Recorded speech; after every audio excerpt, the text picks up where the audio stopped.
օրում չես կարող մի թղթով, մի որոշումով, մի, չգիտեմ, այդ մուրճի հարվածով ասել վերջ այսօրվանից խաղաղություն է։ Դա պետք է կառուցել։ Եվ մենք դա ենք անում։ Խաղաղության համաձայնագրի ստորագրմանը սպասում ենք ամեն օր։ Մենք ասում ենք այն մարմինը, որը իրավասու է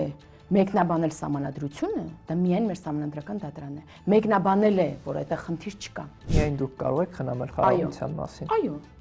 Միանշանակ այո, այսօր դաշտում եղած ուժերը չեն կարող։ Կարեն Կարապետյանը, որ եկավ վարչապետ Հայաստանում, բերվեց, որտեղից եկավ։ Ինչ որ մեկը ժամանակին ընդդիմախոսել է, հա, մինչև այս բարենորոգման ծրագիրը, ես հիշում եմ, որ որևէ ուրեմն պատարագը մարդաշատ չէր եկեղեցին։ Օրինակ ես Վեդի եկեղեցի եմ գնում եւ միշտ մարդաշատ էր այնտեղ։ Ես Վեդի եկեղեցում չեմ եղել։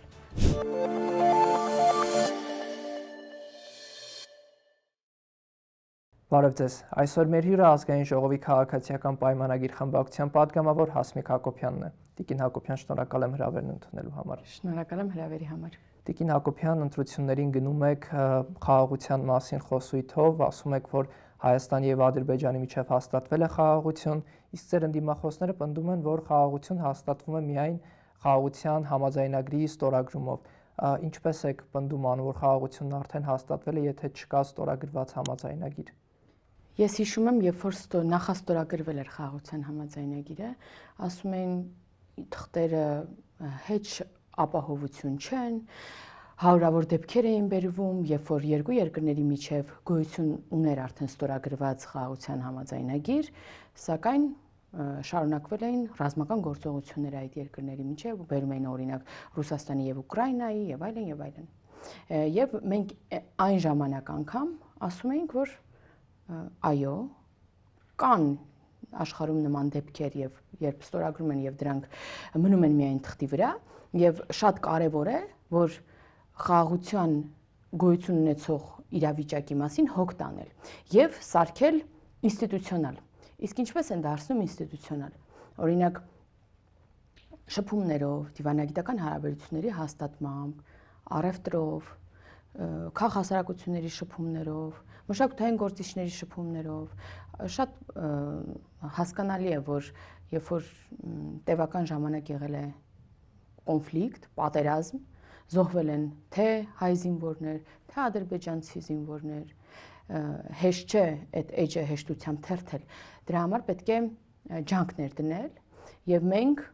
այդ ջանքներ ենք դրել։ Մենք շատ կարճ ժամանակում, եթե դուք 2 տարի առաջ այս նույն տիպի հարցազրույց անենք, ես չէի կարող պատկերացնել, որ մենք 2 տարի հետո, այսօր, կարող ենք այս ձեռքբերումները արձանագրել։ Մենք ունենք խաղաղության համաձայնագիր նախաստորագրված, դուք կետերը գիտեք, հրապարակային են, չկա որևէ խնդրահարույց կետ, որի մասին օրինակ բարձրաձայնում էր ընդդիմությունը նույն։ Մենք ունենք նաև այդ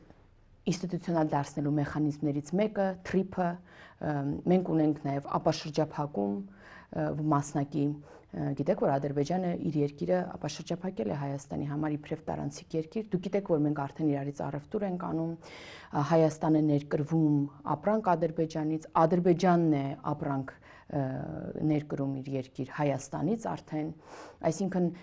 հիմքը գծված է, մենք ակտիվ համագործակցում ենք այն առումով, որ խոսակցություններ ենք ունենում, մենք ազգային ժողովի նախագահը օրերս Ադրբեջանի Միլի Մեջլիսի ղեկավարի հետ հանդիպում ունեցավ եւ այս հանդիպումները այլևս չեն հաշվվում։ Օրինակ ժամանակին ասում են երկրորդ հանդիպումը, երրորդ հանդիպումը, արդեն դրանք այնքան են, որ արդեն չենք հաշվում եւ սա շատ կարեւոր է։ Քաղաքասարակությունները գիտեք, որ այցեր են ունենում ադրբեջանցի որոշ մասնագետներ են Հայաստան գալիս տարբեր միջազգային ուրեմն շրջանակներում Հայաստանից են գնում եւ մի օրում չես կարող մի թղթով, մի որոշումով, մի, չգիտեմ, այդ մուրճի հարվածով ասել վերջ այսօրվանից խաղաղություն է։ Դա պետք է կառուցել։ Եվ մենք դա ենք անում։ Ասում եք, որ Հայաստանից Ադրբեջան ապրանք է գնում, ինչ ենք արտահանել Ադրբեջան։ Ես օրերս կարդացի բավականին մեծ քանակությամբ ապրանքի անվանումը, ճիշտ ասած, այս բային կարող է շփոթեմ, որ ասեմ, կարող է սխալ դուրս գամ, ինչքան գիտեմ դա ծաղիկի ուրեմն ներկրում է արել Ադրբեջանը։ Կարծես ինչ որ փոքր թիվ էր, $960, ինչ որ սխալմամբ 960 միլիոն էին գրել։ Ես թիվը չգիտեմ, եւ գիտեք, ինձ համար անգամ դա կարևոր չէ, թե ինչ թիվ է։ Կարևորը process-ն է։ Կապ չունի մենք ինչ ենք բերում Ադրբեջանով Հայաստան։ Կարևորը այդ կապն է, որը կա, այդ համագործակցությունն է, որը կա։ Եվ բնականաբար կամաց մենք դա ավելի կբարելավենք։ Բացի դա մենք նաև փոխանակվել ենք այն ապրանքների ցուցակով, որով կարող ենք իրարից գնել, արտահանել, ներկրել եւ այլն, եւ սա սկիզբն է։ Շատ լավ, եւ այնուամենայնիվ Ադրբեջանի նախապայմանները չեն վերանում խաղաղության համաձայնագրի նախաստորագրման։ Ինչպես պետք է ուրեմն գործընթացը տեղի ունենա, երբ որ նույնիսկ բոլոր կետերը համաձայնեցնելուց հետո Ադրբեջանը առաջ է քաշում նախապայման, որը ուղիղ միջամտություն է մեր երկրի ներքին գործերին։ Խոսքը սահմանադրության փոփոխության մասին է։ Մենք ուզում սա ֆիքսենք, որ խաղաղության համաձայնագրի ստորագրմանը սպասում ենք ամեն օր, այսինքն չկա այն խոսակցությունը, գոնե բանակցությունների սեղանին, որ պետք է այսինչ բանն արվի, նոր մենք կստորագրենք, նոր մենք, չգիտեմ ինչ կանենք։ Այսինքն ես 100%-անոց որպես ճշմարտություն ձեր ասած, այլ որ սա պետք է անենք նոր ստորագրվի, դա այդպես չէ, այդպիսի ընկալում կա, որովհետև նաև Ադրբեջանից նման հայտարարություններ կան, որ մեր սահմանադրությունը պարունակում է տարածքային պահանջներ իրենց երկրի նկատմամբ, եւ ես շատ ենք սա քննարկել, կարծում եմ ավելորդ է եւս մեկ անգամ ասել, բայց ոչինչ թող ներեն ինձ մեզ դիտողները, մենք 18 թվականից հետո անմիջապես խոսել ենք նոր սահմանադրության փոփոխությունների եւ նոր սահմանադրության մասին եւ գիտեք, որ հանձնաժողով էր ստեղծվել, աշխատում էին, բայց անկախ ներեցեք անկախության հռչակագիրը հանելու հատված չկար այդ քննարկումներում, այսինքն երբևէ մինչև Ադրբեջանի հայտարարությունը նման ես առաջարկ չեմ հիշում կառավարությունից, որ արված լինի կամ նման հայտարարություններ։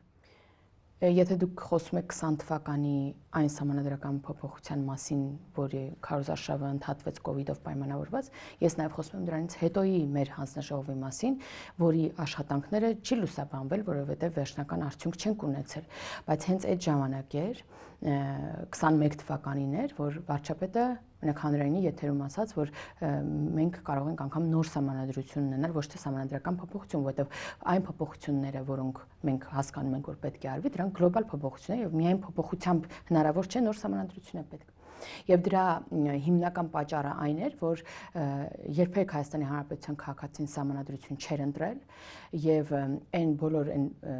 փոփոխություններն էլ որ տեղի են ունեցել, դրանք գիտենք ինչ կարգով են արվել, ինչ ընտրախախտումներով են արվել եւ հիմա մեզ լսողներն էլ դուք էլ հաստատ կփաստեք, որ մինչև այս խոսակցությունները սահմանադրական նոր սահմանադրության մասին, միգուցե հիմա թերթել եք սահմանադրությունը, դրանից առաջ ոչ ոք չէր խորանում, իրենը չէր համարում այդ սահմանադրությունը։ Այսինքն երկրներում առհասարակ քաղաքացիները իրենց սահմանադրությունը որպես այնպես սուրբ մի բան են ընկալում եւ պահում են դրա տառը, ոգևորվում են դրանից, դա շատ կարեւոր է երկրների համար։ Մեր երկրում երևի միայն մասնագետներն են եղել, որ սահմանադրություն են կարդացել։ Հիմա մենք ասում ենք, մենք ուզում ենք կոմունիկացնենք, սարքենք մեր քաղաքացին իրենը դա համարի, քննարկի, առաջարկներ տա շատ երկար եւ հետո ունենանք այն սահմանադրությունը, որի հետ կապված ունենք կոնսենսուս մեր երկրում, մեր քաղաքացիների շրջանակում։ Ինչ վերաբերում է նախաբանին, եթե վերջնական արդյունքում այն դրաֆտը, որը որ հրապարակվի, որի վրա դեռ պետք է աշխատել, լինի հանկարծ նախաբանը այն տեսքով, որը որ մենք ունենք սահմանադրության գործող, ես ինքս կլինեմ ընդդիմախոսը դրա, անկեղծ եմ ասում։ Որովհետև ես համարում եմ, որ այն գաղափարախոսությունը, որը այսօր դրված է մեր հանրապետության հիմքում եւ որը իրական, գիտեք, մենք առաջ ենք քաշել իրական Հայաստանի գաղափարախոսությունը, որը հիմնական, որ կարճ ձևակերպեմ, դա 29743 քառակուսի կիլոմետր տարածքի շրջանակում, դրանից ոչ մի սանտիմետր դուրս որևէ ուղղությամբ, զարգացումն է, բարգավաճումն է երջանիկ անհատներով եւ այս տրամաբանության մեջ որևէ կերպ չի կարող սահմանադրության նախաբանը մտնել, որովհետև դուք գիտեք սահմանադրության նախաբան, անկախության հռչակագիրը դա Ղարաբաղի հետ վերամիավորման այդ իղձն է, որը մենք հայտարարել ենք, որ չենք շարունակում, ապա այդ դեպքում ինչու դա լինի մեր հիմնարար փաստաթղթի հիմքում։ Պատմական փաստաթուղթ է։ Պատմական փաստաթուղթ, այո, ապրեք։ Դա փաստ է, պատմական իրողություն է, որը տեղի է ունեցել անկախության հռչակագիրը։ Դրանով մենք անկախացել ենք, դա է մեր անկախության հռչակագիրը։ Ինչու սահմանադրություն բերել մտցնել անկախության հռչակագիրը։ Որովհետև մեր սահմանադրական դատարանն էլ ասել է, որ դա որևէ իրավական ուժ չունի, այսինքն արդեն ունենք։ Շատ լավ։ Մենք էլ ենք դա ասում, մենք դա նաև Ադրբեջանին ենք ասում։ Մենք ասում ենք այն մարմինը, որը իրավասու է մեկնաբանել սահմանադրությունը, դա միայն մեր սահմանադրական դատարանն է։ Մեկնաբանել է, որ այդտեղ խնդիր չկա։ Էլ չեմ ասում, որ մենք մեր ադրբեջանցի գործընկերներին նաև ասում ենք, որ այն նախաստորագրած փաստաթուղթը, այն ստորագրված նաև ավերացված տարբեր փաստաթղթերը, ես խոսում եմ օրինակ սահմանազատման կանոնակարգ եւ այլն, այս փաստաթղթերը եւս ապահովություն են, եթե դուք այդ մտավախությունն ունեք, որովհետեւ մենք ֆիքսում ենք նույն խաղաղության համաձայնագրում նախաստորագրված կա կետ, որ մենք իրարից չունենք տարածքային պահանջներ եւ հետագայում չենք ունենալու երկուստեք։ Այսինքն սա այն մտավախությունը, որը կարող էր ունենալ Ադրբեջանը, մենք ասում ենք դրանով փարատված է։ Եկեք վավերացնենք այդ փաստաթուղթը եւ հիմնվենք դրա վրա։ Էլ չեմ ասում, որ այնտեղ նաեւ կետ կա, որ մենք մեր ներքին օրենսդրությանը չենք կարող հղում անել որևէ կետ խախտելու համար եւ այլն դեպքում, այսինքն ամբողջությամբ փարատվում են։ Սա մենք ասել ենք, մենք հիմա ես մեր ներքին խոսակցությունների մասին եմ խոսում։ Մենք Ադրբեջանը դնում ենք մի կողմ։ Մենք ունենք իրական Հայաստանի գաղափարախոսությունը, մեր հանրապետության, մեր սուվերեն տարածքում, որը ապահովության ամենամեծ երաշխիքն է։ Եթե լեգիտիմ է քո գործողությունը, քո պահանջները, դրա դեմ չի կարող որևէ ոտնձգություն լինել, չի կարող։ Մեր 29743 քառակուսի կիլոմետրի ներառյալ Արցվաշենը մեր սուվերեն տարածքի հանդեպ որևէ ոտնձգություն չի կարող լինել։ Հասկանում եք։ Այսինքն մեր առաջարկը մեր քաղաքացիներին շատ պարզ է։ Սա է մեր հանրապետություն։ Մենք դրանով ենք անկախացել։ Մենք ժամանակին անկախացել ենք այս սահմաններով, որովհետև Խորհրդային Միության փլուզումից հետո այդ երկրները անկախացան այդ վերջին այդ սահմանազատման, այդ տոպոգրաֆիկ, այդ քարտեզների հիման վրա, որով Հայաստանը 29743 քառակուսի կիլոմետր էր։ Մենք որևէ բան ոչ քչացնում ենք, ոչ ուզում ենք ավելացնել, ոչ հետագայում ուզելու ենք ավելացնենք։ Մենք ասում ենք ցանկացած բոլորը ուզում են ավելի մեծ երկիր, չէ՞։ Բոլորը դու կուզեք ավելի մեծ տուն, ավելի մեծ երկիր, ավելի մեծ, բայց այդ ավելի մեծը կապ չունի դա դեպի Թուրքիա, դեպի Իրանի Իսլամական Հանրապետություն, դեպի Վրաստան, դեպի Ադրբեջան, որ կողմ է ավելանում։ Դա ուղիղ սպառնալիք է, դա ուղիղ պատերազմի բան է, կոչ է, հրավեր է, դա ագրեսիա է ուղիղ, եթե դու պահանջ ունես ուրիշ երկրից տարածքային։ Մենք ասում ենք այդ պահանջը, դուք եթե այդ պահանջը ուզում եք ձևակերպել եւ ունենալ, իսկ այսօր քաղաքական մնացած ուժերը այդ պահանջը այսպես թե այնպես ձևակերպում են։ Եթե ուզում եք շատ լավ, եկեք ընտրենք, բայց հասկանանք, որ դա նաեւ պատերազմ է կանխատեսում։ Դա նաեւ ապահովում է, այսպես ասեմ, 100% երաշխավորում է պատերազմ, զոհեր, եթե համաձայն եք, քաղաքացին է մեկ է որոշողը։ Թող գնա ընտրի եւ գնանք այդ ուղղությամբ։ Դրա համար ենք ասում, կամ դուք ընտրում եք խաղաղությունը, սիրելի քաղաքացիներ։ Եվ մենք սկսում ենք ավելի ինստիտուցիոնալ դարձնել խաղաղությունը, հոգ տանել այդ խաղաղության մասին, հետո այդ խաղաղությունը դեռ նորածին է։ Դա կա, գիտեք, 2 տարի է զոհ չկա, կրակոց չկա։ Դա կա հողի վրա։ Ծնվել է այդ խաղաղությունը, բայց իրեն պետք է խնամել, իրեն պետք է մեծացնել, հոգ տանել։ Միայն դուք կարող եք խնամել խաղաղության մասին։ Այո։ Միանշանակ այո, այսօր դաշտում եղած ուժերը չեն կարող։ Ոչ, որովհետև ասում են, որ վերաբանակցելու են, դա ոչ մի բան է, մտցնելու են պահանջներ, վերադարձի պահանջ են մտցնելու, չգիտեմ, Ղարաբաղը հետ բերելու պահանջներ են դնում, ասում են, որ մի րոպե, չէ, ասում են, եթե դա ուղիղ նախադասությամբ գրած չի, դուք խոսքից կարող եք լսել, կամ ենթատեքստով։ Վերադարձի իրավունքի մասին են խոսում, դա միջազգայինորեն ընդունված իրավունք է։ Շատ լավ, իսկ կարող է Ադրբեջանն ասել շատ լավ։ Մենք էլ ենք վերադառնում։ Փաստ է, չէ՞, որ այստեղ բազմաթիվ ադրբեջանցիներ են ապրել, եւ եթե այդ իրավունքը մենք դնում ենք սեղանին, ապա այս փուլում դա ուղիղ նշանակում է շատ լավ, թող 100,000 ուրեմն Ղարաբաղից բռնի տեղահանվածները հետ գնան Ղարաբաղ եւ բոլոր այն մարդիկ, որոնք ժամանակին ապրել են Հայաստանում, ադրբեջանցիները հետ կան Հայաստան։ Եթե դնում ենք սեղանին, տեսեք մենք մենակ բանն էլի մեր լավագույն ցանկություններն է, եկեք դնենք եւ վերջ, այտենց պետք է լինի, ախր այդպես չի։ Եթե գալիս ես համաձայնության, դա երկուստեք համաձայնություն է։ Եթե մենք ասենք վերջ, սենց պետք է լինի եւ Ադրբեջանը դրան չհամաձայնի, դա համաձայնություն չի լինի, դա միակողմանի պահանջ է եւ ստոպ բանակցություններին եւ խոսակցություններին ստոպ է լինում, ինչպես եղել է ժամանակին։ Շատ լավ, բայց երբ որ մենք ասում ենք արցախցիների վերադարձի իրավունքի էջը փակում ենք, այնպես չի որ Ադրբեջանը 300,000 ադրբեջանցիների վերաբնակեցման էջը փակում է։ Տեսեք, պետք է խոսույթը բառերը ճիշտ պետք է ընտրել։ Մենք փակում ենք կոնֆլիկտի էջը։ Վերադարձի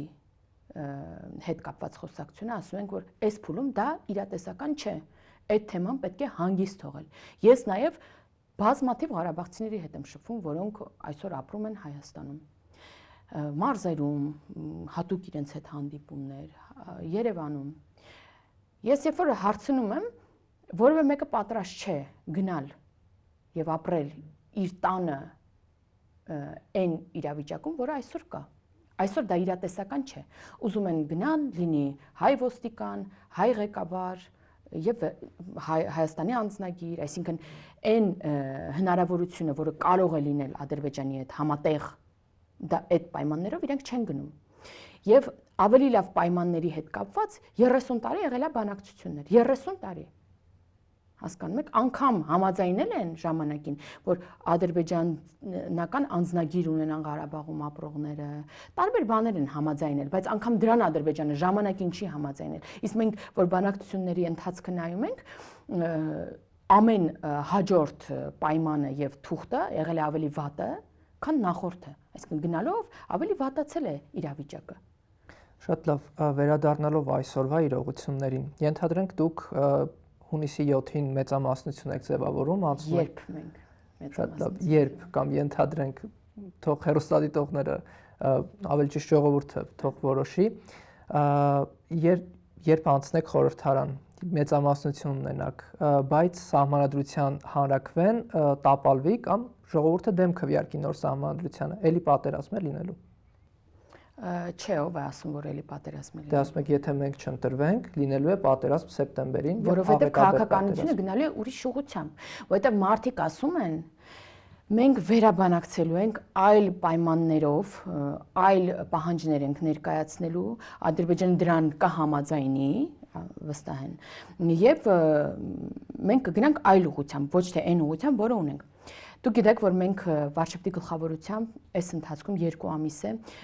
ամենատարբեր բնակավայրերում ենք լինում եւ սահմանամերձից մինչեւ, չգիտեմ, Երևանի կենտրոն։ Եվ բոլոր քաղաքացիները մեզ ասում են,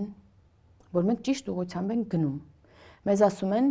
ավելի ինստիտուցիոնալ դարձնենք, սա թող հարատև լինի այս խաղաղությունը։ Բոլորը արձանագրում են խաղաղության գոյությունը եւ ասում են պետք է սա պահպանել։ Մեզ ասում են դուք հետ քայլ չանեք, մեզ մենակ չթողեք, ոտնի այդ գազից չհանեք։ Հիմա մենք էլ ասում ենք, որ մենք չենք պատրաստվում ձեզ մենակ թողել, մենք սա պետք է ինստիտուցիոնալ դարձնենք եւ դրա համար մեզ միայն պետք է, որ դուք ձեր այդ աջակցությունը հունիսի 7-ին քվեաթերթիկով ամրագրեք, այդքանն է մեզ պետք, ուրիշ բան պետք չէ, մենք մնացածը ոնց սկսել ենք, տենց կանենք։ Հիմա անդիմությունն ասում է, մենք գալու ենք եւ փոխելու ենք այն ինչ կա։ Քաղաքացին չի ուզում փոխել, ասում է ավելի ամրապնդեք սա, ավելի ամրապնդեք, ոչ թե փոխեք։ Հիմա ասում են գալու ենք, վերաբանակցելու ենք, այս ստորագրությունը ասում են նախաստորագրված թուղթը դեռ ոչինչ է, մենք դա փոխելու ենք, դա հայանպաստ չէ, դա կործանարար է։ Հիմա այս բաները տված մարդիկ, այլ երաշխավորներ են բերում, գիտեք, ասենք Չինաստան, Ռուսաստան եւ Միացյալ Նահանգներ, ինչ sense բաներ են պատկերացնում։ Հիմա սա ուղիղ նշանակում է չեղարկել ինչ կա եւ նորից սկսել եւ փաշտ չէ որ Ադրբեջանը կհամաձայնի եւ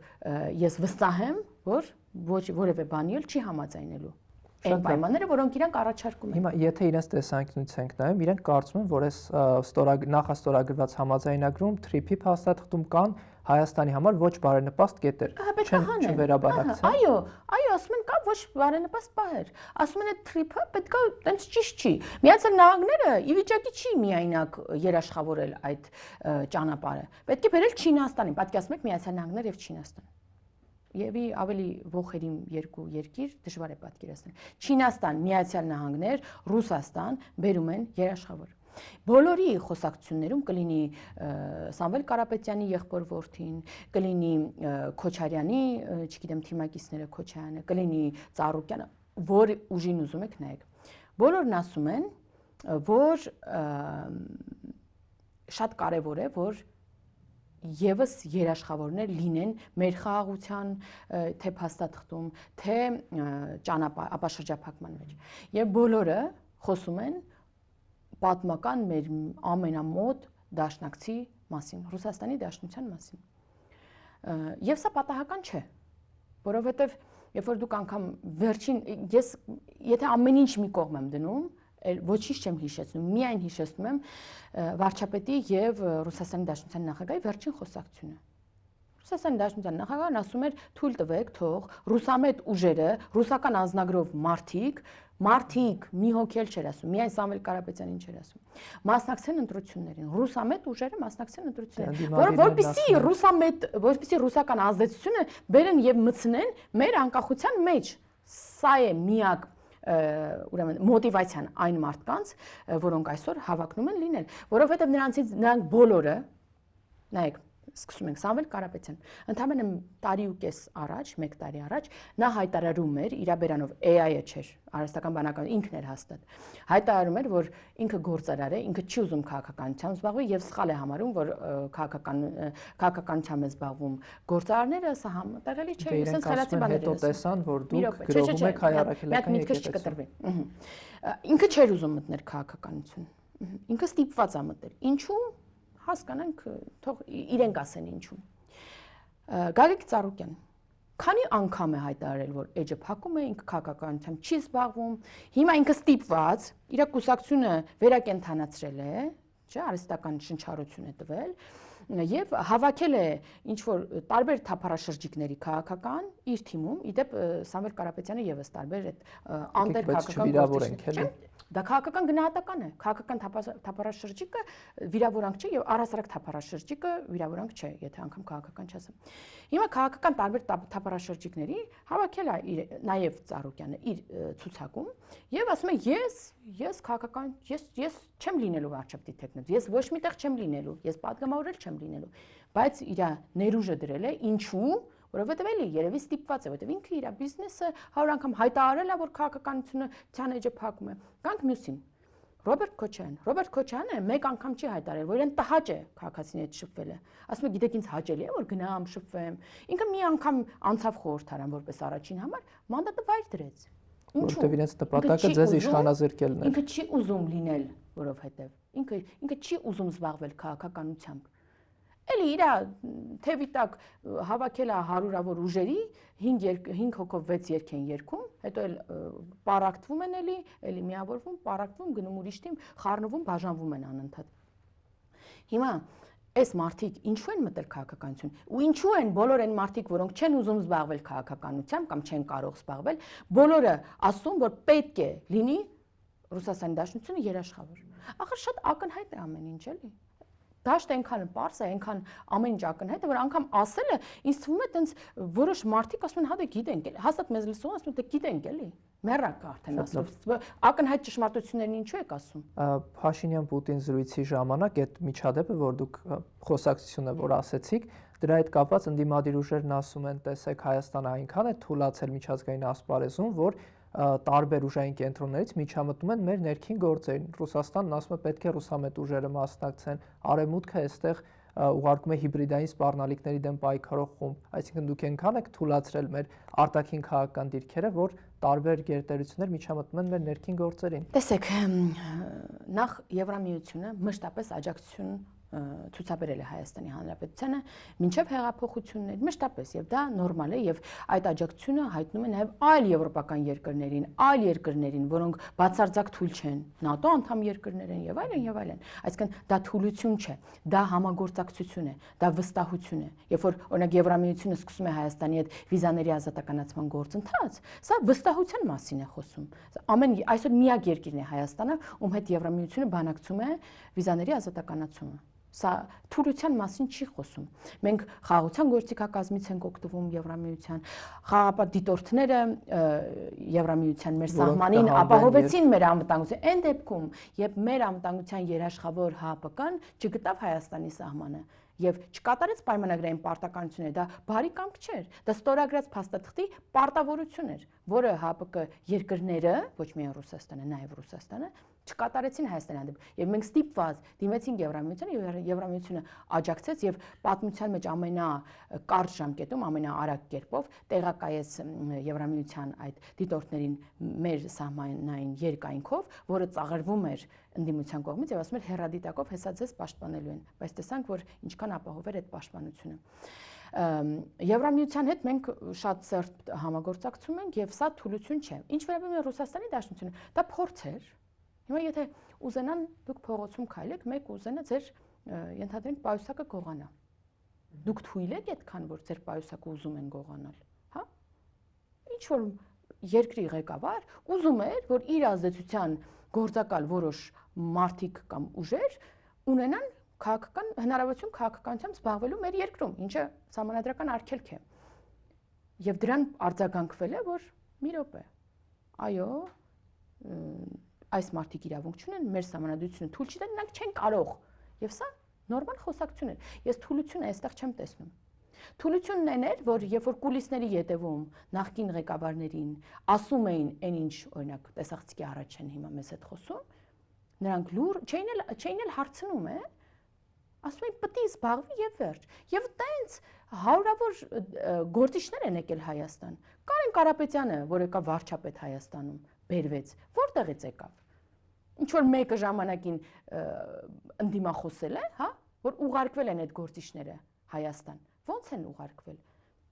Այն մյուս Կարեն Կարապետյանը, Սամվել Կարապետյանի եղբայրը։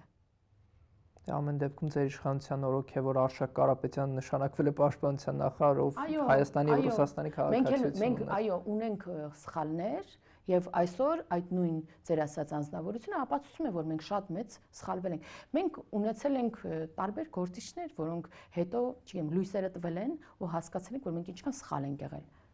Ոստիկանապետ, ազգային անվտանգության ծառայության պետ, պաշտպանության նախարար, նախարարներ, ինչու նախարար։ Վաղարշակ Հարությունյանը, որ նախարարներից է, մինչև վերջերս դեսպանն էր Ռուսաստանում, Հայաստանի։ Մինչև վերջերս չէ։ 24 թվականը կարծեմ։ Հա, արդեն 2 տարի է։ Հա, եւ հիմա ավելի ռուսամետ կեցվածք ունի, քան ցանկացած այլ ընդդիմադիր ուժ Հայաստանում։ Դուք կարող եք մեզ քննադատել։ Մեր ցուցակով նաեւ падգամավոր դարձած մարդիկ կային, որոնք այսօր ընդդիմադիրների աթոռներին, չգիտեմ, պոպուլիստական հայտարարություններով են զբաղված եւ մանիպուլյացիաներով։ Ինչի՞ մենք էլ ենք սխալվել եւ այո, սխալվել ենք, մենք ընդունում ենք դրա համար այսօր մեր ցուցակում չեն, մեր թիմից չեն եւ չեն էլ կարող լինել։ Շատ լավ, երբ խոսեցինք Ռուսաստանի եւ Արևմուտքի հետ հարաբերությունների մասին, որպես արտաքին քաղաքական դոկտրին ձեր ծրագրում սահմանել եք հավասարակշռված եւ հավասարակշռման արտաքին քաղաքականությունը, բայց երբ մենք տեսնում ենք, որ ամեն տարի մեր տնտեսական կապերը ավելի ու ավելի են խորանում Ռուսաստանի հետ, մեր կախվածությունը տնտեսապես ավելի է մեծանում ԵԱՏՄ-ից եւ մասնավորապես Ռուսաստանից, ինչպես կարող են քաղաքականապես ավելի անկախ լինել իրենցից եւ հավասարակշռել դա։ Նախ դա միայն ապագայի համար դոկտրին չէ, դա նաև մենք այժմ էլ երեք էլ գործել ենք այդ տրամաբանությամբ ու դա մեզ մեծապես օգնել է, որ մենք ունենանք այս անվտանգային իրավիճակը, որովհետև մենք մի կողմից կախվածությունը փոխել ենք տարբեր կողմերից կախվածության, փոխկախվածության եւ հարաբերություններ ենք զարգացրել, չգիտեմ, Գերմանիայից մինչև Չինաստան եւ տարբեր ուղղություններով, հա։ Միացյալ Նահանգների հետ տեսնում եք ինչ հարաբերություններ կա։ Իդեպ մենք նաև դիվանագիտական հարաբերություններ ենք հաստատել այն երկրների հետ, որոնց չունենք մինչև հիմա, Պակիստանը, Սաուդյան Արաբիան եւ այլն։ Այսինքն մենք իրոք հավասարակշռել ենք։ Մենք տարբեր ուղղություններով Եվրամիություն, չգիտեմ, ծոցի երկրներ, բոլոր ուղղություններով մենք մեր հարաբերությունները զարգացրել ենք։ Ինչ վերաբերում է ձեր հարցի երկրորդ մասին, ԵԱՏՄ-ն սա կառույց է, որտեղ նորմալ է, որ կախվածություն ունենաս այդ կառույցից։ Եթե դու կախվածություն չունենաս այդ կառույցից, կնշանակի դու չես ինտեգրվել եւ դրա բոլոր բարիքները չես կարողանում ունենալ, հա, անիմաս այդտեղ ես։ Հիմա մենք կախվածություն չունենք ՀԱՊԿ-ից, որ ՀԱՊԿ անդամ ենք, ունենք, բայց նորմալ է, պետք է կախվածություն ունենալ այդ կառույցից։ Դա հենց կախվածության մասին է, որտեղ ավելի հարմար պայմաններ է առաջարկում այդ երկրների միջև առևտրի, անմաքս եւ այլն, եւ նորմալ է, որ դու պետք է մաքսիմալ այդտեղից կախվածություն, ընդհակառակը մենք այս շրջանում, երբ որ դուք դա ձևակերպում եք իբր մաքսիմալ կախվածություն Ռուսաստանից կամ ԵԱՏՄ-ից, սա ես համարում եմ զարգացած հարաբերություններ եւ պոտենցիալի ամբողջական իրականացում։ Մենք ամբողջությամբ իրականացրել ենք ԵԱՏՄ պոտենցիալը, իրականացնում ենք ամենազարգացող հարաբերություններն ունենք ԵԱՏՄ-ում եւ սրան զուգահեռ, այսինքն նորմալ է, որ դա կա, մենք այդ անդամ ենք, մենք պետք է մաքսիմալ օգտագործենք։ Դա նշանակում է, որ մեր տնտեսվարողը, մեր բարիք ստեղծողը ինքը կարողանում է իր ապրանքը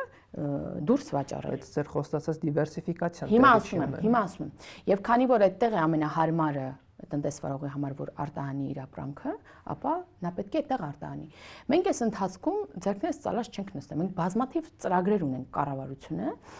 որով տնտեսվարողին աջակցում է, որ իր կարողությունները զարգացնի եւ բացում է նաեւ Եվրամիության շուկան այնտեղ արտահանելու։ Մենք ունենք արդեն տարբեր ապրանքների թույլտվություն արտահանելու։ Դա ձկնատեսակ է, չգիտեմ, մեղր, տարբեր ապրանքներ արդեն այս շրջանում մեր տնտեսվարողը կարողանում է արտահանել։ Բայց բացի այս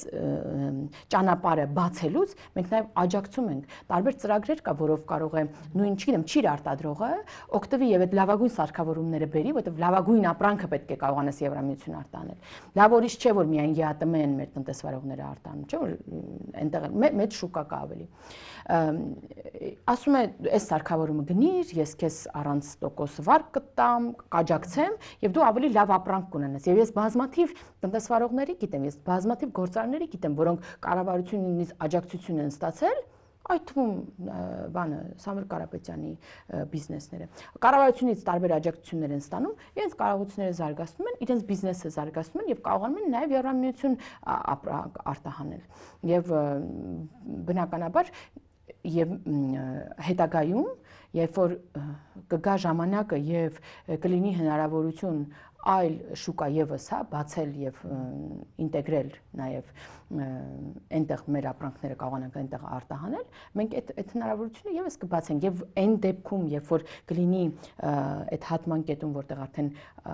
համատեղելի չի լինի, հա, շուկաները, որովհետեւ անմաքս միայն մի զոնայում կարող է երկիրը լինել, մենք արդեն մեր քաղաքացիները կորոշեն, թե մենք որ ուղղությամբ ենք գնում, բայց մինչեւ այդ մենք մեր կարողություններն ենք զարգացնում եւ սա միայն լավ է։ Տեսեք, մենք կդառնանք Եվրամիության անդամ թե ոչ, մենք կունենանք ավելի պատրաստված համակարգ, ավելի լավ ենթակառուցվածքներ, ավելի լավ ծառայությունների մատուցում եւ սա մեր քաղաքացիների կյանքի որակի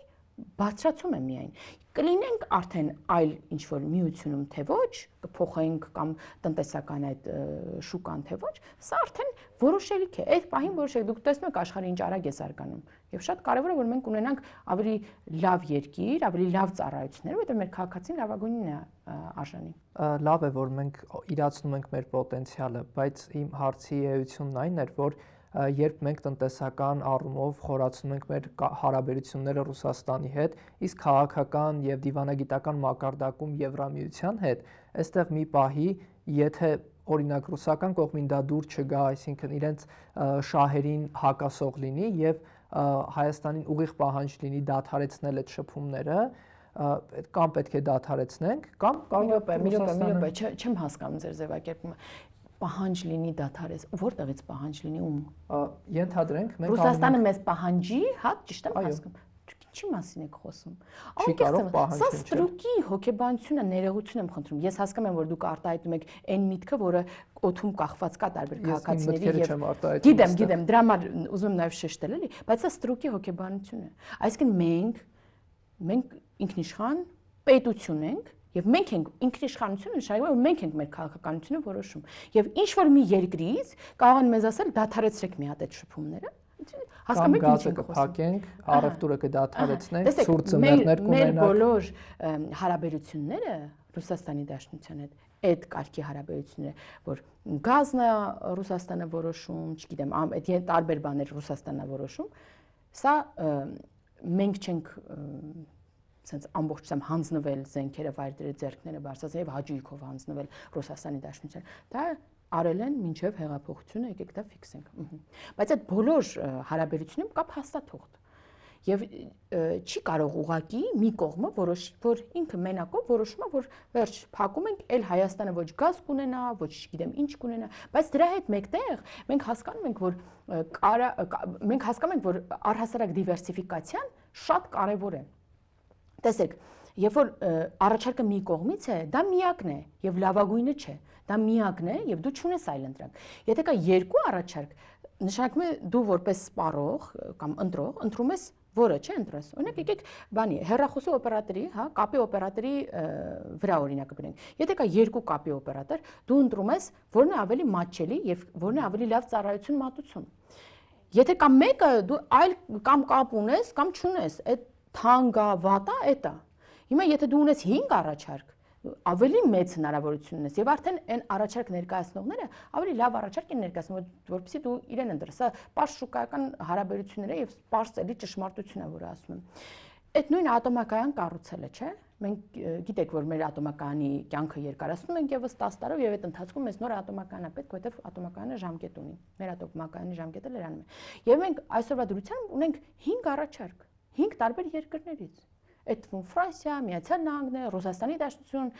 5 երկիր։ Ռուսաստանի Դաշնությունը մեկն է առաջարկներից, միակը չի։ Եվ մեզ որպես գործընկեր առաջարկում, եւ եթե իր առաջարկը ավելի լավը լինի, ավելի մատչելի լինի, ավելի որակով լինի, մենք կտրենք իրեն։ Հիմա տարբեր ուղղություններով մենք մեր կարողություն, մեր բոլոր պահանջներին պետքա ունենանք մի քանի առաջարկներ, սա է դիվերսիֆիկացիան։ Հիմա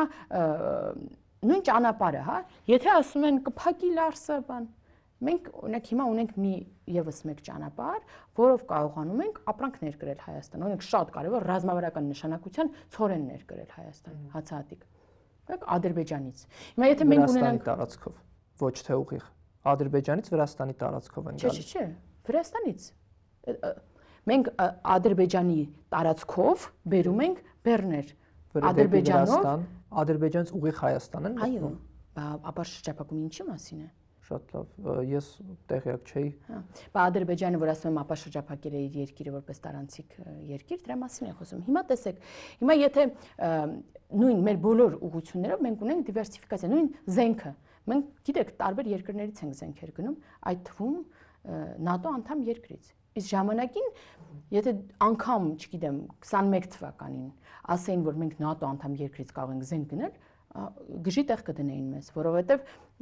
ոնց կարող է ՀԱՊԿ անդամ երկիրը ՆԱՏՕ-ից զենք գնել։ Դա նոնսենս էր։ Բայց մենք այսօր, գիտեք, ունենք ինչ հնարավորություններ եւ էլի դա լավորից չի եղել։ Երբ որ մենք զենք ենք գումարը տվել ենք եւ զենքը չունենք, չէր ուղարկում Ռուսաստանը, չէր տալիս, բնականաբար եմ որ հասկանում ես, որ մի րոպե պետք է։ Հիմա մենք սուվերեն երկիր ենք, մի բան էլ դիվերսիֆիկացնում ենք մեր հնարավորությունները եւ մեկ է տենց բան է հնչում, որ իսկ եթե Ռուսաստանն ասի ձեր հարաբերությունները մի հատ ստոպ տվեք այլ երկրների հետ, սա էլի եմ ասում, սա այն ստրուկի հոգեբանությունն է, որը տարիներով սրսկվել է մեր մեջ։ Դուք կհիշեք 21 թվականին ընտրություններին, տենց կռիվ էին անում, ասում էին, մենք գնացել ենք Ռուսաստան, դաբրո ունենք այդ ընդդիմադիր ուժերը։ Հիշում եք, որ կռիվ էին անում, թե ով ունի Ռուսաստանի դաբրոն, որ ստեղ իշխանություն ունենա։ Քաղաքացին 21 թվականին գնաց ասեց, որ ես եմ որոշում, ոչ թե ձեր տարբեր կողմերից դաբրոները։ Ու ինքը որոշեց, լուր գնաց, գլուխը կախ, որոշեց։ Անկամ մենք այդ աստիճան աջակցության բան չունենք, էլի, սպասելիք չունենք, որովհետև չենք մտածում, որ այդ աստիճան, որովհետև մարդիկ լուր էին եւ լուր գնացին եւ արեցին իրենց ընտրությունը եւ ցույց տվեցին, որ ոչ մի ուղղությունից Դաբրոյով Հայաստանը իշխանություն չպետք է ունենա։ Դրա համար այսօր Հայաստանը ղեկավարում է քաղաքացին, ոչ թե տարբեր ուղղություններից նշանակված բաները, որովհետեւ եթե քեզ նշանակել է ինչ որ մի երկրից մեկը, բարձր չէ որ դու իրեն ես ծառայում, իրեն ես պարտական եւ իր պահանջներն ես կատարում։ Բնականաբար ամեն երկիր էլ իր շահերն ունի եւ իր երկրի շահն է առաջ տանում։ Մեզ պետք է Հայաստանի շահը առաջ տանող ղեկավար, ով մտածում է Հայաստանի մասին, Հայաստանի զարգացման մասին, ոչ թե Հայաստանի տարածքում ինչ որ երկրների ազդեցության ուժեղացման մասին մենակ։ Շատ դա վերադառնալով ձեր ծրագրին նախընտրական, այնտեղ գրել եք, որ պետք է շարունակել սահմանազատման գործընթացը, սահմանազատման հանձնաժողովների կանոնակարգը 24 թվականին վավերացվեց եւ դրանից հետո կարծես գործը տեղից չի շարժվում, չի սահմանազատվել որևէ հատված, 12 կիլոմետր հատվածը Տավուշի մարզում վավերացումից առաջ սահմանազատվեց, բայց հիմա գործընթաց կարծես թե չկա, ինչ փուլում ենք, ինչ աշխատանքներ են տարվում։ Ես գիտեմ, որ բազմաթիվ հանդիպումներ են տեղի ունենում, գիտեք, որ կոորդինացնում է Մհերը Գրիգորյան փոխվարչապետ, տարբեր նաև այլ գերատեսչություններից այլ ուրեմն անդամներ կան այդ հանձնաժողովներում եւ իրենք աշխատում են։ Այնպես չի որ դա հեշտ process է եւ արագ պետք է անել։ Տարիներով, տասնամյակներով սահմանազատումն է իրականացվում։ Եվ մենք չենք էլ պատկերացնում, որ մի քանի տարում դա պետք է ավարտենք։ Հետո սահմանազատման այդ կանոնակարգի վավերացումից հետո նաև հաջորդ հերթական հանդիպումներից մեկում որոշվեց տրամաբանությունը, որ հյուսիսից, որտեղ սահմանային հատման կետն է Հայաստան-Ադրբեջան-Վրաստան, այդտեղից հյուսիսից դեպի հարավ է գնալու սահմանազատումը։ Հետո արդեն երբ որ TRIP-ը այդ փաստաթուղթը ստորագրվեց, նաև հասկացանք, որ կա անհրաժեշտություն այն հատվածներում, որտեղ պետք է կոմունիկացիաները լինեն, այդ հատվածներում միգուցե ճիշտ լինի սահմանազատում իրականացնել եւ ճիշտ հատվածներում դրված լինի այդ կետը սահմանային, այնպես որ այդ աշխատանքները կատարվում են, բայց սա այն հարաբերակային աշխատանքը չէ, ինչպես օրինակ գերիների վերադարձի թեման, որը պետք է տենց անընդհատ անոնս անել, հույս հայտնել, չեմ հրապարակել անընդհատ, լուր աշխատանք է կատարվում եւ մենք վստահ եմ, որ առաջիկայում եւս այդ նույն կանոնակարգը եթե դուք ընթերցեք, այնտեղ նաև գործընթացի անընդհատության մասին կա խոսք, այսինքն անընդհատ այդ գործընթացը պետք է տեղի ունենա, մինչև չավարտվի ամբողջ սահմանազատումը։ Իսկ TRIP-ի վերաբերյալ ստեղծված տարածաշրջանային իրողությունների պայմաններում հիմա իրատեսական է TRIP-ի գործարկումը։ Իսկ գործընթացները շարունակվում են շատ ակտիվ իդեպ եւ դա այո որոշակի շեղել է օրինակ Միացյալ Նահանգների ուշադրությունը հայտնի պատճառներով, բայց դուք տեսնում եք, որ կարգավորվում է իրավիճակը եւ այդ ընթացքում էլ չի կանգնել այդ գործընթացը, process-ները շարունակվում են եւ ոչ մի րոպե չի կանգնել այդ process-ը։ Շատ լավ, օրեր առաջ Թուրքիայում էիք, Ստամբուլում եւ այնտեղ Ալեն Սիմոնյանը, ով ղեկավարում էր պատվիրակությունը, Ակոս թերթին տված հարցազրույցում ասել էր, որ Թուրքիայի եւ Հայաստանի միջև հարաբերությունների կարգավորմանը խոչընդոտում է ադրբեջանական լոբինգը։ Հիմա եթե հարաբերությունները մեր եւ Ադրբեջանի միջև կարգավորվում են, ինչու պիտի Ադրբեջանը փորձ անի խաթարել, սաբոտաժ անել հայ-թուրքական հարաբերությունների կարգավորումը։ Ես իհարկե չեմ հարցի հասցեատերը, որովհետև ձեր հարցը ադրբեջանական կողմին է ուղղված, ինչու եք սաբոտաժ անում, օրինակ, եթե այդպիսի բան կա։ Տեսեք, Հայաստան-Թուրքիա հարաբերությունների կարգավորումը եւ առհասարակ այն փուլը, որտեղ կանգնած է գործընթացը, դա սահմանների ապաշրջափակումն է, այսինքն երրորդ երկրների համար, սկզբի համար եւ դիվանագիտական անձանց համար, սա երբ որ նույն մյուս կողմի հետ, հա, թուրքական կողմի հետ խոսում ես, չկա պատասխան, թե ինչու չպետք է օրինակ վաղը բացվի սահմանը։ Իրոք չկա, որովհետև ամեն ինչ դրա համար պատրաստ է, չկա որևէ խնդիր, զարգանում են հարաբերությունները, որևէ կետ չկա, որի վրա կարող ես հղում անել, այս ինչ բանից հետո կբացենք, արդեն ավարտում ենք, չկա նման բան։ Ամեն ինչ պատրաստ է, անգամ սահմանային անցակետերն են դրված, հասկանում եք, ամեն ինչ։ Այսինքն խնդիրը քաղաքական կամքի բացակայությունն է։ Եվ երբ որ նայում ես նաև հայտարարությունները, օրինակ նույն թուրքական տարբեր պաշտոնյաների, որ շատ կարևոր է, որ Հայաստանը, Ադրբեջանը կարգավորեն հարաբերությունները եւ մենք էլ կբացենք սահմանը, այսինքն կապվում է որոշակի այդ սահմանը բացելու հետ, հասկանալի է դառնում, որ այ ոնց որ կա էլի իրական է այն զգացողությունը, որ Թուրքիան Ադրբեջանի հետ միայն հարաբերությունների կարգավորումից հետո կբացի սահմանը։ Բայց տեսեք, էս էլ արդար չի, որովհետև Թուրքիան սահմանը փակել է Հայաստանի հետ Արցախյան կոնֆլիկտի պատճառով։ Այո, երբ Քարվաճարի դեպքերի ժամանակ եւ պատճառը եղել է միայն դա։ Հիմա երբ որ այդ տարածքները Ադրբեջանի վերահսկողության տակ են, երբ որ Հայաստանն ու Ադրբեջանը նախաստորագրել են խաղաղության համաձայնագիր, երբ որ մենք ավելի դինամիկ կերպով զարգացնում ենք մեր հարաբերությունները, Թուրքիան մնում է սահմանը փակած։ Այն դեպքում, երբ որ Հայաստանն ու Ադրբեջանը հայտարարում են, որ պատերազմի էջը փակված է, որ արձանագրում ենք, որ գոհ ենք մեր ձեռք բերած արդյունքներից, երկուստե մենք նաև չէ՞ որ հանդիպումներ ենք ունեցել Ստամբուլում, ազգային ժողովի նախագահը հանդիպում է ունեցել թե Թուրքիայի խորհրդանի ղեկավարի, թե Ադրբեջանի խորհրդանի ղեկավարի հետ եւ երեք երկրների դեպքում էլ Հայաստան, Ադրբեջան եւ Թուրքիա ֆիքսվել է, որ մենք գոհ ենք մեր արդյունքներից եւ արձանագրած այս նաեւ տեմպերից մեր հարաբերությունների զարգացման։ Բայց եւ այդ դեպքում ուղղակի, չգիտեմ, մնաս սահմանը փակած մենք չենք հասկանում ինչու։ Դուք նաև գիտեք, որ օրինակ վերջին հանդիպման ժամանակ բանագնացների Հայաստանում էր դա տեղի ունեցել, նաև երկաթգծի, հա, վերագործարկման, այո, պոտենցիալի հետ կապված, հա, պայմանավորվածություններ կան եւ Գյումրիից կարս այդ ժամանակին գոյություն ունեցած այդ երկաթգծի վերակառուցման մասին եմ խոսում եւ հիմա փորձագիտական տարբեր ուսումնասիրություններ են տեղի ունենում, այսինքն կա այդ process-ը նաեւ, հա, բայց մինչեւ այդ դիվանագիտական հարաբերությունները չհաստատվի, մինչեւ սահմանը չբացվի, այդ երկաթգիծը չի կարող ուղղակի։ Այսինքն ամեն ինչ պատրաստ է տեղում, չեմ ասֆալտն արած է, անցման կետը դրված է, կամուրջի վերանորոգման համար գիտեք, որ էլի process-ներ են գնում պատմական կամուրջի։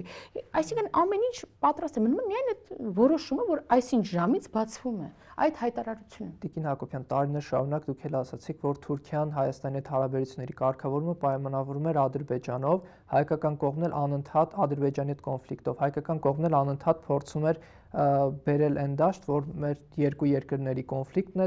մեր երկու երկրների հարաբերություններն են, դա չպետք է պայմանավորել երրորդ կողմի հետ կոնֆլիկտով, երբ հիմա որևէ այս ամեն ինչից հետո որևէ առաջընթաց չենք նկատում, թեկուզ սիմվոլիկ որևէ քայլ, կարող եք ասել, որ մեր դիվանագիտությունը ասում չկա։ Օդային սահմանն է բաց եւ թռիչքներ են տեղի ունենում, նաեւ թուրքական ավիաուղիներն են Հայաստանի թռիչքներ իրականացնում, կա զարգացում, բայց այն կետը, որը կհամարվի մեծ առաջընթաց, օրինակ երրորդ երկրների քաղաքացիների համար սահմանի բացումը եւ նաեւ դիվանագիտական անդամ, այդ մեծ քայլ է, էլի։ Դա ոնց որ բանն է, դեմո վերսիան է ապաշրջապակման, էլի։ Մի հատ փորձարկում ենք եւ կբացվի սահմանը։ Ապա չես կարող ասել, որ առաջընթաց չկա, կա առաջընթաց, ես չեմ ուզում մենք ձևակերպենք, որ վերջ ամեն ինչ կանգնած է, նման բան չկա։ Ես ձեզ ասեմ ավելին, ես մամլո հաղորդագրությունն էի նայում Վրաստանի եւ Թուրքիայի խորհրդարանի ղեկավարների հանդիպման եւ այնտեղ Թուրքիայի խորհրդանի ղեկավարը, գիտեք որ ինչ որ ֆորմատ կա, Թուրքիա, Ադրբեջան եւ Վրաստան խորհրդանի ղեկավարների այդպես մի աշխատանքային ֆորմատ կա, որին նաեւ առաջարկ կա, որ Հայաստանը եւս անդամակցի եւ 4-ը արդեն խորհրդանի ղեկավարներով ընդհանուր օրակարգով տարածաշրջանային քննարկումներ եւ հանդիպումներ ունենան, օրակարգեր ընդհանուր եւ Թուրքիայի խորհրդանի ղեկավարը նաեւ Վրաստանի խորհրդանի ղեկավարի հետ խոսել էր, դա հաղորդագրության մեջ կա, որ Հայաստանին ներառենք այդ ֆորմատում, սա եւս շատ լավ առաջընթաց է եւ կարեւոր է, որ Թուրքիայի խորհրդանի ղեկավարը այդ մասին խոսել է հենց Վրաստանի ղեկավարի հետ, ես նաեւ Վրաստանի ղեկավարից գիտեմ արձագանքներ, որ շատ դրական են վերաբերում մեր ներառմանը այդ ֆորմատում, այնպես որ մենք համենայն դեպս սպասում ենք եւ երբ որ դուք ասում եք այ նախապայման մենք մշտապես այդ եղել է էլի եւ մեր կողմից եւ մյուս կողմից Թուրքիայի կողմից որ որևէ նախապայման չկա մեր հարաբերությունների կարգում դա հայտարարվում է չկա նախապայման եւ վերջ այսինքն դա պաշտոնապես հայտարարվում է որ մեր հարաբերությունների այս կարգավորման process-ում որևէ նախապայման չկա անհատ նախապայմանների անում ենք հարաբերությունների կարգավորում ենք բայց միևնույնն է տողատակով միշտ այդ կապը լինում է բայց կարգավորեք հարաբերությունները Ադրբեջանի հետ Հիմա կարգավորվել է հարաբերությունները Ադրբեջանի հետ, ապա խնդիրը ո՞րն է։ Ես կարծում եմ ուղղակի ժամանակի հարց է եւ ընդհանրապես քաղաքական կամքի այդ վերջնական հայտարարումն է, որովհետև քաղաքական կամքը մենք նկատում ենք, որ դա կա։ Շատ լավ, Տիկին Հակոբյան, կուսակցության ծրագրում նաև նշել եք, որ ճանապարհային քարտեզ եք հրապարակել Հայ Առաքելական եկեղեցու բարենորոգման եւ ուզում եք կաթողիկոսին հեռացնել գահից։ Ինչու է կուսակցության ծրագրում նման կետ ավելացրել եւ գիտեք աշխարհում եւս մեկ օրինակ, որ քաղաքական կուսակցությունը կրոնական կազմակերպության բարենորոգման ծրագիր է ներկայացնում նախընտրական շրջանում։ Ես նաեւ չգիտեմ երկիր, որտեղ հոգևորականը բարձրաստիճան մտնում է քաղաքական process-ի մեջ, վարչապետի տեխնացու է կարգվում, կաթողիկոսը օրհնում է այդ ուրեմն ցանկությունը եւ գործողությունը։ Ես նաեւ չեմ տեսել, որ հոգևոր այդ ինչի մայրաթորը, հա, վեհարանը վերածվի նախընտրական շտաբի, երբ է վերածվել նախընտրական շտաբի։ Չեք տեսել, հա, ոչ էլ նկարներն եք տեսել, Հայաստան դաշինքի։ Մի րոպե, այդ նկարը դնում ենք մի կողմ, այդ մյուս կոալիցիոն գործընկերն է։ Այն մյուսն էլ Ռոբերտ Քոչյանն է։ Չեք տեսել լոգոները փակցված այնտեղ, բան, չեք տեսել։ Ես ես կուղարկեմ կտեսնեք։ Այսինքն ես այդ էլ չեմ տեսել ու այդ խնդիրը երբ որ ժամանակին հեղափոխությունից հետո գիտեք որ շարժում սկսեց նոր հայրապետ նոր Հայաստան հա ինչ որ ու եթե մենք ուզենայինք որ կաթողիկոս փոխվեր ինչ չի թվում ինչ որ մեկը կասկածում է որ դա չէր լինի բայց մենք չենք խառնվել որովհետև ասել ենք մենք գործ չունենք գնացեք ձեր հոգևոր լիքը գործ ունենք անելու իրականում Ես նաև մինչև այս բարենորոգման ծրագիրը ես հիշում եմ որ որևէ ուրեմն պատարակը մարդաշատ չէր եկեղեցիներում Օրինակ ես Վեդի եկեղեցի եմ գրում եւ միշտ մարդաշատ էր այնտեղ Ես Վեդի եկեղեցում չեմ եղել հնարավոր է եւ որովհետեւ հնարավոր է որ շատ հոգեվոր հայր կա սիրված եւ այնտեղ իր համար գնում են բայց ես լիքը այլ դեպքերում ես որևէ օր չեմ տեսել որ եկեղեցիները լեփլեցուն լինեն եթե այնտեղ որևէ առիթ չէ հարսանիք չէ կամ այլ բան չէ ուզում եմ ասեմ որ մեր թե կաթողիկոսը թե այլ բարձրաստիճան հոգևորականները լիքը բան ունեին անելու եւ պետք չէր այդ ժամանակը ծախսել քաղաքականությամբ զբաղվելու համար քաղաքականությամբ զբաղվելու համար պետք է հոգևոր ծառայությունը թողնել հայտարարել դրա մասին եւ գնալ հագնել աշխարհիկ շորերը վեղարը հանել եւ զբաղվել քաղաքականությամբ այ անարդար է երբ որ վեղարով մտնում ես քաղաքականություն այ դա անարդար է եւ մենք դա արձանագրել ենք որովհետեւ այդ պահանջը կա քաղաքացիների մեջ մենք բոլորը ուր գնում են քաղաքացիները այդ պահանջը բան են անում հələ ընդհակառակը մի հատ էլ ասում են վերջերս մենք աջակիցների հետ չենք հանդիպում մենք պատահական մարդկանց դռներ ենք թակում մենք պատահական մարդկանց ենք մոտենում եւ խոսում որևէ աջակից կարող է հնարավոր է տեսնեն որ մենք եկել ենք իրանք արագ նստեն մի հատ մեքենա տենց շատ է լինում որ գայսին ասում են տեսա ուղի եթերով նստեցի տաքսի արագ եկա օրինակ տենց շատ է նորմալ է բացասական իմաստով չեմ ասում նկատում եք գաղափարակիցներն են հիմա մեզ լսող շատ քաղաքացիներ այն պատահական քաղաքացիներ, որոնց մենք մոտեցել ենք տարբեր համայնքներում, այնպես որ սա բան չի էլի, այտենց մենք չենք տանում մարդ նստացնում ոնց որ 6-7 ավտոբուս մարդ են, չէ՞, տանում միգրասիոնյակ բացելուց ուժեղ Հայաստանը։ Այտենց չենք տանում եւ իրենց հետ հանդիպում ենք, գնում ենք պատահական մարդ, բարև ձեզ, մեկը քննադատում է, մյուսը գովում է, մյուսը անտարբեր է, այսինքն գնում ենք պատահական մարդկանց։ Եվ այդ պատահական մարդկանց մեջ շատ բարձր է հնչում այդ պահանջը եւ անգամ այս վերջին շրջանում երբ քաղաքական ուրեմն process-ները ակտիվացան, անգամ քննադատում էին, որ այս թեման ինչի՞ չեք նորից այդ նույն ագրեսիվ կերպով տանում։ Այնպես որ եւ ես ասեմ ավելին Թուրքիայի թեմի առաջնորդը Սահակ II Մաշալյանը, որին այո ես հանդիպեցինք, հանդիպում ունեցանք նաեւ Պատրիարքարանում Ստամբուլում, ինքն էլ արձանագրեց, որ ընտրություններից հետո, այս խաղաղությունից հետո, ասած, երկրորդ կարևոր բանը այս հարցի լուծումն է։ Կաթողիկոսի հեռացումը հոգևոր դաշտում արկա խնդրի լուծումը եւ նաեւ արձանագրեց օրնեց խաղաղությունը շատ կարեւորեց այն քաղաքականությունը որը մենք վարում ենք նույն Թուրքիայի հետ հարաբերությունների կարգավորումը Ադրբեջանի հետ խաղաղության համաձայնագիրը շատ կարեւոր է եւ ասած երկրորդ հարցը արդեն այդ հոգևոր խնդրի լուծումն է որ այդ հարցը պետք է կարգավորվի այսքանը մենք մեզ թույլ չենք տվել ավել խոսակցություն ունենալ որովհետև այլ թեմաներով էինք խոսում ավելի հոգևոր թեմաներով ոչ թե քաղաքական եւ նաեւ նշեմ որ պատրիարքը նաեւ ասաց որ շատ դրական է ազդել Թուրքիայում ապրող մեր հայրենակիցների վրա նաև մեր այս քաղաքականությունը եւ իրենք իրենց հայրենիքում իրենց արդեն լավ են զգում եւ օտար չեն զգում։ Տիկին Հակոբյան, որ ասում եք 21 թվականին նախընտրական շտաբ էր դարձել, դա 21 թվականին էր։ Բագրատ Սրբազանը երբ որ անում էր ցույցերը, դա 24 թվականին էր։ Իսկ եկեղեցու բարենորոգումից խոսել սկսվել է 2025 թվականի մայիսից։ Բա դրանից հետո է սկսել, ապրեք։ Ճիշտ է, այդ բանը ասել է, էլի հերթականությունը, ժամանակագրությունը։ Խնդիրներն եղել է, այդ մարդիկ մտել են քաղաքականություն, հայտարարություններ են արել, օրինակ որ կործանարար է բանը, սահմանազատումը Հայաստանի համար, դեմ են խոսացել, կոչ են արել դուրս գալ։ Իրենք Հայաստանի քաղաքացիներ են նաև, իրենք իրավունք ունեն իրենց տեսակետը հայտնել։ Վեղարով հայտարարություն տարածել, աջակցել մի քաղաքական թիմին, մի լիդերին, մյուսի համար ասել բանը, սա կործանի չէ, հա։ Բժիշկները իրենց խալաթով չեն կարող բժշկական նման հայտարարություն տարածել։ Նկատեմ ինչ տարբերություն, ինչ մասնագիտություն ունեն։ Ոնց ինչ տարբերություն։ Հոգևորականները հայտարարություն են տարածել։ Իրենք քաղաքացիական դիրքորոշումը իրավունք ունեն հայտնելու, գնալով եւ ընտրություն կատարելով, որի իրավունքն ունեն, քվեարկելով։ Իրենց խոսքը ազատ արտահայտելու իրավունք չունեն։ Չեն կարող իրենց վեղարով, խաչով դուրս գալ եւ հոգեվոր իրենց զավակներին կոչ անել, ինչ որ բան անել, ոչ։ Դա քաղաքականություն խառնվել է նշանակում։ Երբ որ Բագրատ Սրբազանը սկսել էր շարժումը, այդ ժամանակ ինքը սառեցրեց իր գործունեությունը եկեղեցու։ Իսկ վեղարը ինչու չհանեց։ Դա իրեն պետք է հարցնենք, ինչու չհանեց։ Ես էլ շատ հարցեր կարող եմ ասել իրեն հարցնել, բայց շատ ակնհայտ է ամեն ինչ։ Եվ նաև որ որոշ լրագրողներ, ձեր գործընկերներ, երբ որ հարցնում էին կաթողիկոսի ինչ դիրքորոշում ունի, նա ասում էր, որ օրհնել է իր այս գործողությունը, ել չեմ ասում, մյուս թեմի առաջնորդները էլի միանում իր վեղարով, ու գալիս էին ասում են դուք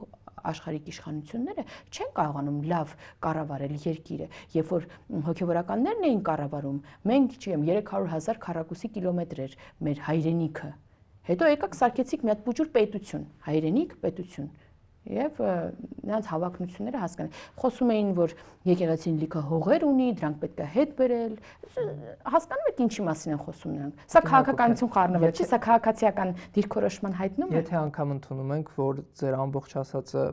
բոլորս ընդունում ենք եւ ասում ենք դա ճիշտ է, այդ դեպքում դա էլի չի արդարացնում ձեր իրենց գործերին խառնվելը։ Մենք չենք խառնվում, մենք նշանակում ենք որևէ բան, մենք կաթողիկոս ենք նշանակում։ Կուսակցությունը որոշում է կայացրել իր ծրագրում ներառել ճանապարհային քարտեզ, որը կրոնական կազմակերպության ղեկավարի փոփոխություն է ենթադրում։ Այդ պահանջը քաղաքացին ունի։ Քաղաքացիները իրենց պահանջը եւ այդ գործընթացը նաեւ սկսված է։ Այդ գործընթացը դուք նշեցիք ժամկետները, երբ որ ստորագրվեց համապատասխան փաստաթուղթը տարվեց arczepiskopos, եպիսկոպոսների հետ, բարձրաստիճան հոգևորականների, որոնք եւս տեսել են, որ խնդիր կա։ Հիմա արժեքներից ու արժանապատվությունից են խոսում։ Արժեքներ, արժանապատվություն։ Արդյոք այն ինչը գոյություն ունի որոշ հոգևորականների վերնախավ կյանքում եւ բարքերում, դա արժանապատիվ է եւ հայեցի է եւ հայի մասին է, հա։ Մեղավոր հոգևորականներ բոլոր եկեղեցիներում եւ կրոնական կազմակերպություններում կան եւ մեր եկեղեցին բացառություն չէ։ Դե թող հարցերը իրենց լուծեն։ Կա դրա համար էլ կա մարմին, որը այդ հարցերը քննում է եւ քննարկում է, չէ՞։ Իրենք էլ ունեն այդ մարմինը, բայց իրենք չեն գործում, որովհետեւ այն մարդիկ, որոնք պետքա որոշում կայացնեն այդտեղ, իր շրջապատն է, իմ քրոջ որդին է, եղբայրն է, չգիտեմ ով է, իրենք իրենցով հավաքվել են եւ քավոր սանիկ, չգիտեմ ինչ էր, հավաքվել են եւ իրենք իրենցով որոշում են կայացնում։ Եթե դուք կարծում եք, որ այնտեղ կաթողիկոսի փոփոխության կամ նրա անթույլատրերի վարքագծի մասին կարող այնտեղ անկարծ օրակարգում դնեին, այդ մարդիկ բերեին, դնեին, ասեին կուսակրոնության ուխտը խախտել է կաթողիկոսը, հա, այդ հարցը պետք է քննարկին, անգամ չեն քննարկում։ Եպիսկոպոս ասացին։ Անգամ հիմա չեն քննարկում։ Այո, այն մարդիկ, որոնք միացել են այդ բարենորոգման օրակարգին, որոնք աչք չեն փակում այն խնդիրների վրա, ինչը որ կա, ինչը գոյություն ունի։ Ինչն էր խանգարում նախկինում դա անել։ Չգիտեմ ինչը, բանը ազդեցությունը կաթողիկոսի, որովհետև նախկինում, երբ որ ինչ-որ մի հոգևորական դեմ է արտահայտվել, նրան այնպիսի պայմաններ են ստեղծել, որ նա հեռանա հոգևորական այդ իր ծառայությունից կամ հեռացրել են, կարգալույծ են հռչակել։ Դուք նաև ձեր ականջով եք երևի լսել այն հոգևորականին, որին եղբայրը 44-օրյայի զոհ է, ով հեչ դրական չի արտահայտվում նաև մեր մասին, ձայնագրությունից այդպես է երևում, բայց որը ասում է, որ անթույլատրելի, ասում է, ինձ ստիպում է, որ իմ որդեկորույս մորը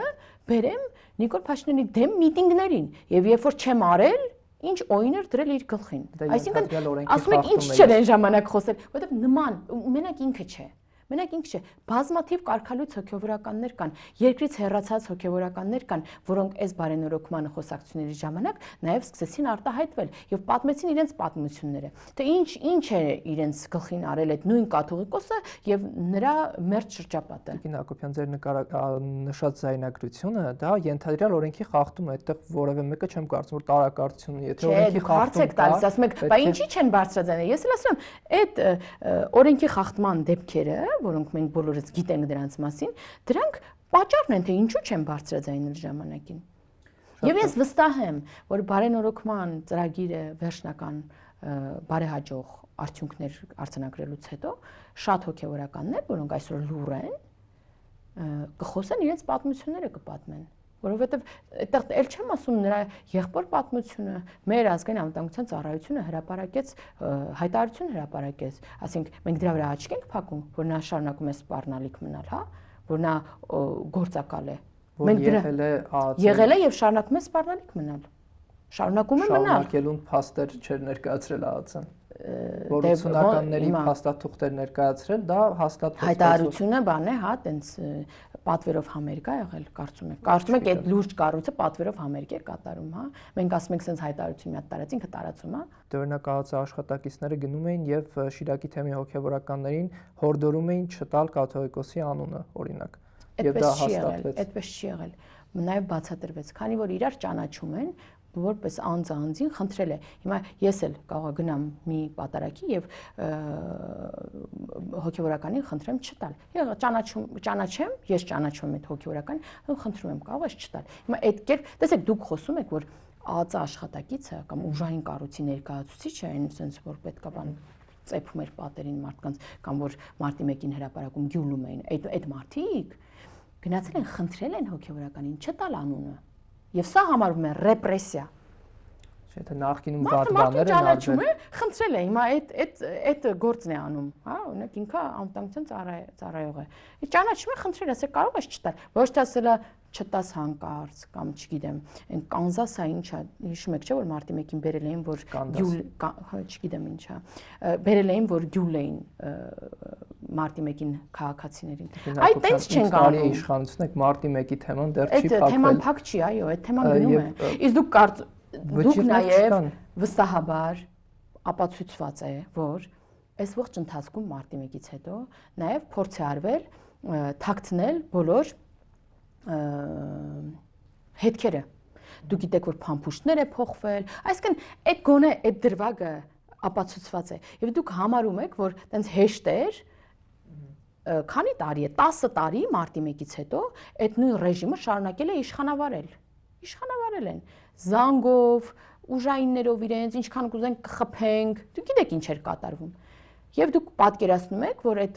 հետքերը չեն մաքրել, ոչինչ չեն թաքցրել, ու մեզնից պահանջում եք, ասում եք, եկեք 15 տարի հետո, 16 տարի հետո բացահայտեք մարտի 1-ը։ Եվ մենք ապացուցել եք դա։ Այո, եւ մենք անելու ենք։ Ես տեմպերի մասին եմ խոսում։ Դուք ասում եք, եկեք եւ արագ այդ հարցը լուծեք։ Մենք էլ ասում ենք ապացուցված է անգամ, որ թաքցրել են, փամփուշտներ են փոխվել։ Դրա մասին նաեւ միջազգային կառույցները հայտարարություն տարածեցին։ Միեդի հայտարարությունը նախորդ տարվա վերջեր ոնց որ չէ դեկտեմբերին արձանագրեց, որ հրահանգով պետության ներկայացուցիչը սպանել է քաղաքացիներին եւ զոհերից 7-ի թե 8-ի դեպքում 100%-անոց ապացուցված է ըստ Միեդի, որ պետությունն է սպանել քաղաքացուն եւ նաեւ ապացուցվեց, որ այս ողջ ընթացքում ջանք չի դրվել, որպեսզի բացահայտվի մարտի 1-ը եւ նաեւ ապացուցվեց, որ նաեւ Միեդին սխալ ապացույցներ են ներկայացվել։ Ինչի մասին է խոսքը։ Ասենք բանենք տունտունիկ չէ, էլի բոլորը գիտեն ինչ ա եղել, ոնց ա եղել եւ մինչեւ հիմա մարտի 1-ի գործը փակված չէ եւ վստահ եղեք, որ վերջնական մեղավորները իրենց պատիժը կրելու են, որովհետեւ այդ մարդկանց արյունը խաղաղ այն ցուցարարների, որոնք խաղաղ քնած էին Ռուսադեմին հարձակվել, սպանել, կրակել, զորքին զենքով բերել հետո իրենց պաստառների բանն չէ, հերոսն է այդ բերվածներից մեկն էլ։ Բերել եւ սնայպերին եւ ասել կարակի ժողովրդին, դա չի մարսվելու, դա չի կարող մարսվել։ Եվ վերջում Տիկին Հակոբյան, մենք վերջին օրերին տեսանք, որ Արցախում մշակութային կոթողներ են էլի քանդվում, ինչու սրա մասին որևէ կերպ Հայաստանի Հանրապետությունը չի խոսում։ Դա մշակութային ժառանգության պահպանման հարց է ի վերջո, այստեղ ոչ քաղաքական, ոչ, չգիտեմ, ծավալապաշտական օրակարգ կա։ Ասես որ չի խոսում։ Դրա համար կան հարթակներ, դրա մասին դրա հետ կապված կան հարթակներ, կա հատուկ միջազգային կառույցներ, որոնք դրանով զբաղվում են։ Օրինակ ՅՈՒՆԵՍԿՕ-ին դիմել եք։ Կան, ես կոնկրետ այդ դեպքով չգիտեմ, անկեղծ եմ ասում, չեմ ունեցել ժամանակ իմանալու, բայց բազմաթիվ դեպքերով իհարկե դիմել ենք, մենք նաև տարբեր գործընկերների դրա մասին պատմում ենք, այդ որ տեսնում եք, այս ինչ պատվիրակությանն ենք ընդունում, այն ինչ միջազգային կառույցի բարձրաստիճան պաշտոններին, ինչ ենք խոսում, մենք նաև այդ հարցերն ենք բարձրաձայնում։ Դուք որպես արտաքին հարաբերությունների մշտական հանձնաժողովի անդամ այդ հարցերը բարձրացնում եք։ Բազմաթիվ պատվիրակությունների հետ մենք նաև այդ հարցն ենք բարձրաձայնել եւ ոչ միայն այդ, մեր բոլոր այն հարցերը, որը գոյություն ունի, որը քաղաքացիներին մտահոգում է, կլինի պահվող անձանց բակվում, կլինի անհետ կորածների մասին, կլինի մեր սուվերեն տարածքներում ադրբեջանական ներկայության, մենք բոլոր հարցերը բարձրաձայնում ենք, խոսում ենք համապատասխան տեղերում եւ գործ անելը չի նշանակում հաջորդ վարքյանին բանը հերախոսի միացնել եւ ասել ես հենց նոր sense բան արեցի, գիտեք, գերիների մասին ու ոնց որ բանը 7 օրից գերի է գալու։ Դա աշխատանքի ճիշտ ձև չի եւ շատ հարցեր պետք է լուր աշխատել եւ հետո ուղղակի արդյունքները արձանագրել եւ դուք այս ողջ ընթացքում տեսել եք որ մենք արդյունքներ արձանագրել ենք եւ շարունակում ենք աշխատանքը մինչեւ վերջնականացվի այս բոլոր հարցերը որոնք ցավոտ են եւ կան մեր հասարակությունների մեջ։ Շնորհակալ եմ հետաքրքիր զրույցի համար Տիկին Հակոբյան։ Շնորհակալ եմ մեզ դիտելու համար, շարունակեք հետևել հետքին եւ բաժանորդագրվեք մեր YouTube-յան ալիքին։